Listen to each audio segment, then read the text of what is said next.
শুধু কি তাই, হত্যা গুম করা হয়েছে, লক্ষ লক্ষ মামলা দেওয়া হয়েছে।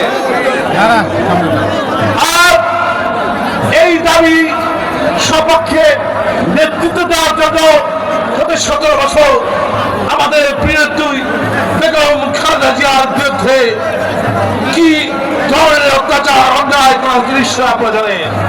আমাদের প্রিয় নেত্রীকে একটি ভুয়া মিথ্যা মামলায় কারাগারে পাঠানো হয়েছে।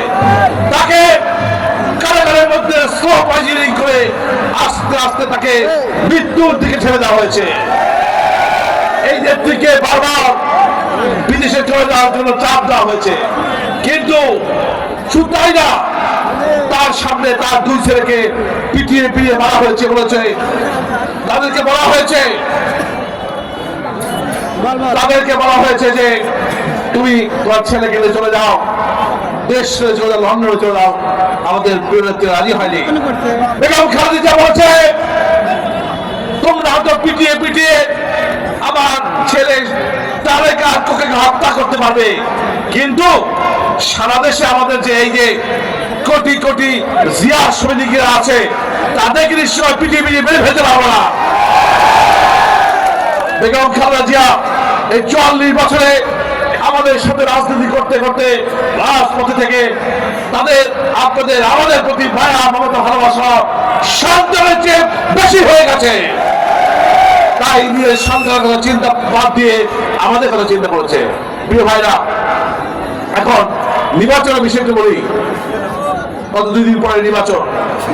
বাংলাদেশে স্বাভাবিকভাবে 2টি বড় দল বিএনপি আওয়ামী লীগ সুষ্ঠু নির্বাচন হলে একবার আমরা জিতি, একবার ওনারা জেতে। আওয়ামী লীগ ভুলের কারণে তারা দেশ ছেড়ে চলে গেছে। আরেকটি দল যারা 5-6 বার ভোট পায় তারা এবার ক্ষমতা আসার জন্য পাগল হয়ে গেছে। তারা বলছে আমরা চিন্তা করলাম তারা হঠাৎ করে পাগল হয়ে গেল, তাদের হাতে এমনকি ট্রাম্প কার্ড আছে, যে জন্য তারা ক্ষমতা যাবেন। ট্রাম্প কার্ডটা আমরা ধরে ফেলেছি। তারা বলেছে তাদেরকে ভোট দিলে নাকি বেহেশতে যাবে। এটা কি সত্যি করে বলেন? নাউজুবিল্লাহ বলবেন না। পৃথিবীতে যত মিথ্যা আছে, পৃথিবীতে যত মিথ্যা কথা আছে, সবচেয়ে বড় মিথ্যা কথা এটি, তাই না ভাই? সুতরাং ওদের কথা বিভ্রান্ত হওয়া যাবে না। আমাদেরকে 12 তারিখে নির্বাচনে যে কোনো মূল্যে বিজয়ী হতে হবে। 2টা দিন আছে ভাইরা, বক্তব্য শেষ করতে হবে। 2টো দিন আছে প্রিয় ভাইরা, আপনারা দয়া করে এখান থেকে এই 2টো দিন সব সময় এই ভোটের জন্য কাজ করবে। রাজি আছেন প্রিয় ভাইরা? আপনার এই 2টো দিন আপনার বিএনপিকে দিয়ে দিন, এই 2টো দিন আপনার ধানের শেষকে দিয়ে দিন, এই 2টো দিন আপনার আমাকে দিয়ে দিন। আমি কথা দিচ্ছি, এই 2 দিন দেওয়ার কারণে যদি আমরা বিজয়ী হতে পারি, আমার জীবনের আগামী 5 বছর আমি আপনাদেরকে দিয়ে দেবো। আমরা সবাই মিলেমিশে সুখে থাকবো।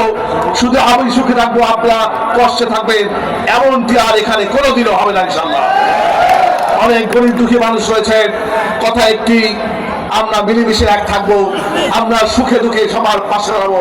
আমি বলছি, যদি আমার বাসার চূড়ায় আগুন জ্বলে রান্না হয়, আপনাদের বাসায় রান্না হবে ইনশাআল্লাহ।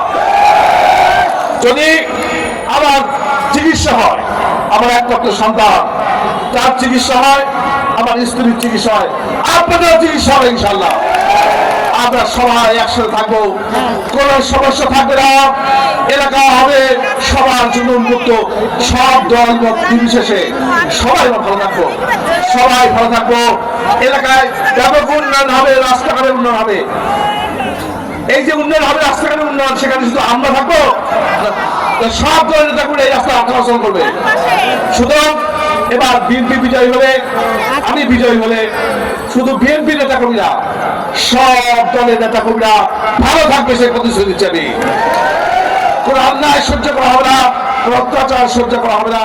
আমরা ন্যায় বিচারের একটি বাংলাদেশ দেখতে চাই। বিএনপি গণতান্ত্রিক বাংলাদেশ দেখতে চায়, বিএনপি ন্যায্যতার ভিত্তিতে ইনসাফের বাংলাদেশ দেখতে চায়। প্রিয় ভাইরা, কথা বলবো না, আপনারা 2 দিন কাজ করে বিএনপিকে বিজয়ী করবেন ইনশাআল্লাহ। আর আমরা প্রত্যাশা করছি 12 তারিখের নির্বাচনে বিএনপি আসলে বিজয় হবে। 12 তারিখ রাতে চাঁদপুর ইতিহাসে আমরা ইনশাল্লাহ সর্ববৃহৎ বিজয় মিছিল করব। আল্লাহ ইতিহাসের সবচেয়ে বড় মিছিল বিজয় মিছিল হবে। সেই বিজয় মিছিল থেকে আমরা আগামী 5 বছর কি করব, কোথায় কোথায় উন্নয়ন করব, কোথায় কোথায় আমরা সংস্কার করব, কোথায় কোথায় আমরা এগিয়ে যাব, সে বিষয়ে আমরা একেবারে 5 বছর যাতে কোনো সব আমরা ওই রাতে বলে দেবো ইনশাল্লাহ। সেখানে আমরা মা বোনরা সকল শ্রেণী পেশার মানুষ আমরা এক হয়ে দীর্ঘদিন আমরা কষ্ট করেছি, অনেক অত্যাচার সহ্য করছি, নিপীড়ন সহ্য করেছি, অনেক জেল জুলুম খেটেছি। ইনশাল্লাহ 12 তারিখ শুরু হবে আমাদের ভালো দিন। 12 তারিখ শুরু হবে চাঁদপুর ভাঙ্গা ফরিদপুরের মানুষের জন্য শুভ দিন শুরু হবে ইনশাল্লাহ। সেই শুভ দিনের প্রত্যাশায় সবাইকে একসাথে নিয়ে আমরা সব দল মত সকল ধর্ম, শুধু মুসলমান না,